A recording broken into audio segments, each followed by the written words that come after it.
भक्तजनों को मेरा प्रणाम। मैं वैभव पाठक आज मैं आपसे लोगों को महाभारत के महान योद्धा अर्जुन सुत अभिमन्यु की शौर्य गाथा सुनाने जा रहा हूँ। महाभारत युद्ध में 13वां दिवस कौरवों और पांडवों दोनों के लिए सबसे त्रासद दिन था। 13वां दिन एक ऐसा दिन था जब अनीति अपने चरम पर थी। मैं आज आपको उसी 13 दिवस के दास्तान इस कविता के माध्यम से सुनाने जा रहा हूँ।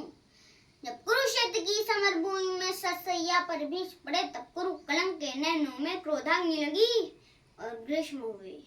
गुरुदेव बनेंगे सेनापति यह चाल चली थी शकुनी ने, जिसने फंसकर सब दूध डरे भौजाल बुना था शकुनी ने।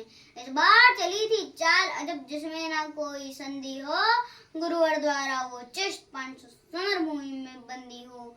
फिर पांडव सेना के गुरुवर ने ऐसा तांडव नृत्य किया, फिर पांडव सेना के गुरुवर ने ऐसा तांडव नृत्य किया, सब समर मुंड से बांध दिए, कुछ ऐसा चित्र विचित्र किया। निसेना किए दशा अर्जुन को क्रोध अपार हुआ, बल उठा कृष्ण का पांची टंड फिर घंटे का डंगार हुआ। कौरव सेना के होश उड़े जब गुरुवर का चूर हुआ, जो सोचा था वह विफल हुआ, सब सपना चकनाचूर हुआ। फिर कहा द्रोण ने दुर्योधन, मैं उससे पार न पा सकता, अर्जुन के रहते धर्मराज को बंदी नहीं बना सकता। फिर कहा त्रिगर्तों ने मिलकर, हम उन पर प्राण लड़ाएंगे, हम अर्जुन को ललकारेंगे और दूर तक ले जाएंगे। हम जान नहीं है अर्जुन से पा सकता कोई पार नहीं, पर इससे बढ़कर मित्र तुम्हें मैं दे सकता उपहार नहीं।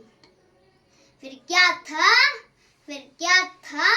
ऐसी नीति बनी जिसको सबने मंजूर किया। उसने अर्जुन को ललकारा और समर भूमि से दूर किया। अर्जुन के जाते गुरुवर ने फिर कुछ भी संरचना की जिसका भेदन हो सके नहीं, उस चक्रव्यूह की रचना की। पांडव सेना भयभीत हुई, ये देख शतदंश की वे जो सदा शांत रहते थे, वे धर्मराज भी दुखी हुए।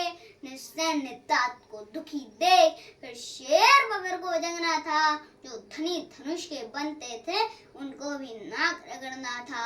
है उम्र 18 बरस मगर ये बड़ा धनुष का धनु है, उम्र 18 बरस मगर ये बड़ा धनुष का धनु है। सबने देखा कोई और नहीं ये अर्जुन सुत अभिमन्यु है, मैं इसका भेदन कर दूंगा, ये वेद गर्भ में सुना हुआ।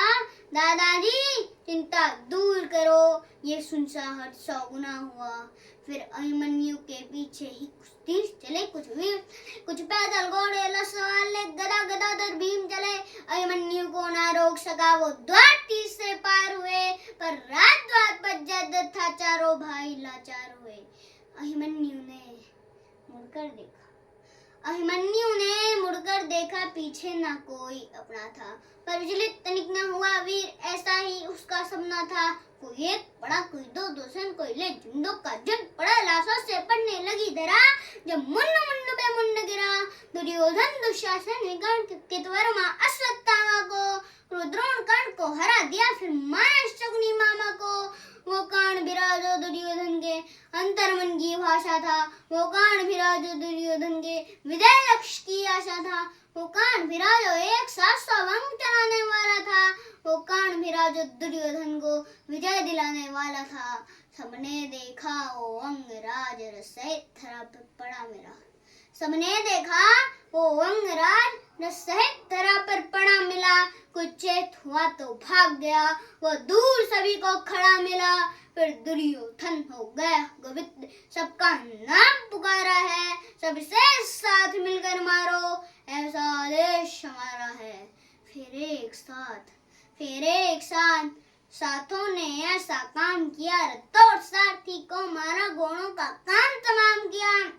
तलवार तीर जब टूट तो रथ के चक्के उठा दिए, उस रथ के टूटे चक्के से किरणों के छक्के छुड़ा दिए। यह देख अधम दुशासन ने तब सिर पर गदा प्रहार किया, गिर गया धरा पर वीर देवी, पीछे से उसने वार किया।